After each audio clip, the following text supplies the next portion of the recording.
Всем привет, дорогие друзья! В предыдущем видео с обзором на Nintendo Switch были комментарии: вот, уже совсем скоро выйдет новая супер версия Switch'а, вот тогда-то я ее возьму. В данном видео мы вместе с вами разберемся, а стоит ли ждать новую Nintendo Switch Pro в ближайшее время, и в целом, выпустит ли Nintendo новую консоль в таком же форм-факторе, как Switch еще раз. Мы с вами многогранно рассмотрим этот вопрос, используя аналитику, статистику и слухи, которые сейчас ходят в сети. Вероятно, для кого-то видео будет сложным, но если у вас не хлебушек в голове, то все будет в полном порядке, на что я очень сильно надеюсь. А для начала окунемся мы в историю выпуска консоли от Nintendo. Она берет свое начало в 80-м году с консоли Game & Watch, заканчивая 17-м годом консолью Nintendo Switch. При этом Nintendo периодично выпускает как домашние консоли, так и портативные. Среднее время между выпуском домашних консолей составляет 5,5 лет. Портативных также около 5 лет с учетом Switch'а. Но Switch все же немного поменял правила игры, консоль гибридная и теперь относится к двум категориям сразу. И если на портативном рынке ей нет равных, всякие GPD, Win и прочие мини-ноутбуки на Windows я в расчет не беру, потому что это продукт для очень узкого круга пользователей, которые по большому счету живут за счет сайтов типа Kickstarter, то на рынке домашних консолей Switch, откровенно говоря, проигрывает. Согласно недавним исследованиям, 80% всех пользователей используют Switch именно в портативном режиме. Остальные 20%, а это 15 миллионов человек, используют в основном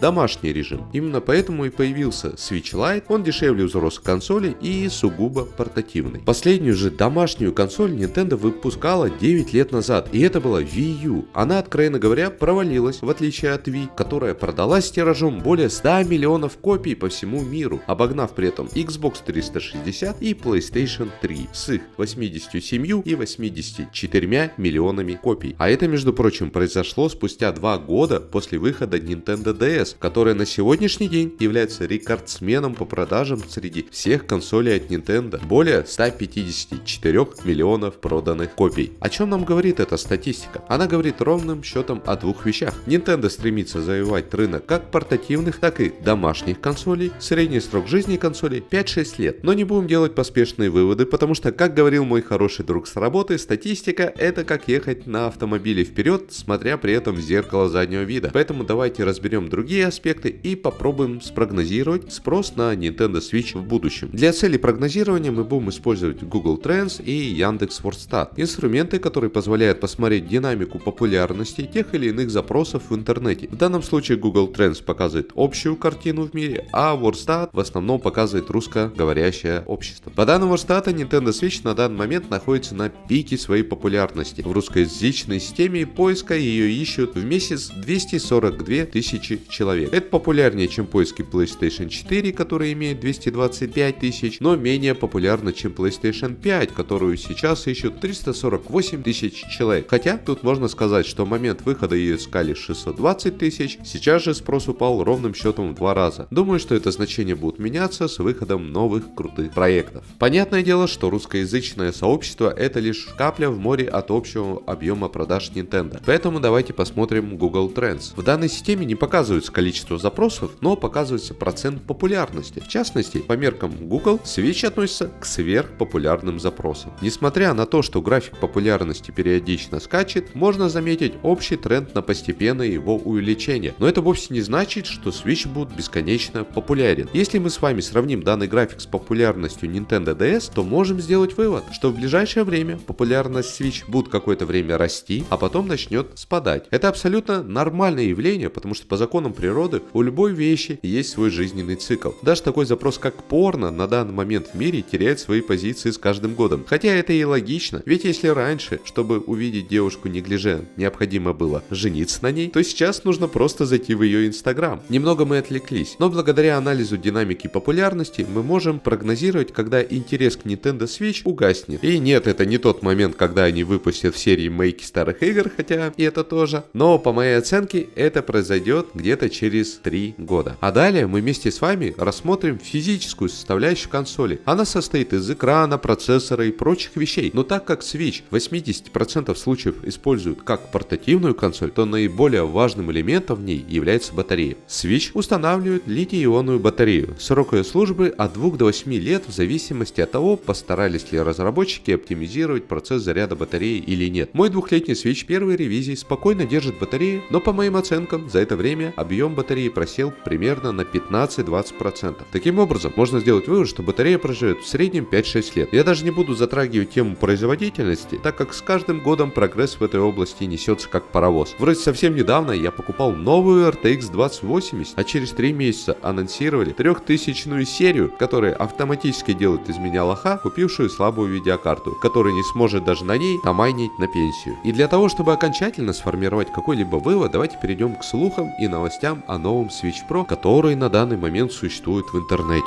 Обновленная Nintendo Switch получит OLED-экран и новую док-станцию с поддержкой 4К. Nintendo просит разработчиков поддержать 4К и наращивает производство Switch. Nintendo готовит улучшенную консоль Switch под названием Super Switch, и выйдет она не раньше мая. Все эти слухи так или иначе поддерживают интерес к консоли, но с другой стороны, они мешают продажам Switch'а, потому что кто-то ждет новую какую-то супер версию. Несмотря на это, слухи дают достаточно важную информацию, которая связана с 4К разрешением. По данным Google Trends, 4К телевизоры на данный момент очень популярны, да и к тому же они начали стоить не таких уж и заоблачных денег, как раньше. Я думаю, многие из вас помнят этот переломный момент, когда HD телевизоры поменялись на Full HD. Сейчас происходит ровным счетом то же самое. Конечно, если сравнивать значение популярности 4К и Full HD, то в России популярны последние. Но, как мы уже ранее отметили, Россия не является целевой аудиторией Nintendo, и у нее всегда был свой путь. Хотя многие мои знакомые уже обзавелись 4К телевизорами. Все же, средний обыватель, когда будет выбирать домашнюю консоль, в первую очередь задаст вопрос: а она поддерживает 4К? Ведь ему как-то надо оправдывать свой недавно купленный 4К телевизор. В случае отрицательного ответа, он скорее всего возьмет другую консоль. И если Nintendo просит разработчиков предусмотреть возможность поддержки 4К, то рано или поздно это 4К появится и у Nintendo. И теперь давайте вместе с вами посмотрим на основные выводы. Первый. Nintendo всегда стремилась завоевать рынок как домашних, так и портативных консолей. Средний срок жизни консоли от Nintendo 5-6 лет. Срок службы батареи на Switch аналогичен. Популярность Nintendo Switch угаснет через 3 года. И последний пункт. Nintendo планирует выпускать игры в 4К. Исходя из вышеизложенных выводов, я бы хотел сделать достаточно непопулярный прогноз, что новая консоль от Nintendo будет направлена на захват рынка домашних консолей, где сейчас балом правят PlayStation и Xbox. Они просто будут выпускать игры на новую консоль в 4К и сжатые версии на Switch, тем самым становиться еще богаче. При этом они сделают возможность использования Switch как джойстик для этой новой консоли, как это уже было на Wii U. Но произойдет это не сейчас, а года через 2, когда технологии уйдут вперед, и это позволит выпустить им более мощную консоль, чем PlayStation и Xbox, при этом по разумной цене. Поэтому покупайте консоль сейчас, наслаждайтесь геймплеем и не переживайте насчет того, что через год выйдет новая версия и вы останетесь в дураках. А на этом у меня все. Пишите комментарии, ставьте лайки, подписывайтесь и до новых встреч. Всем пока!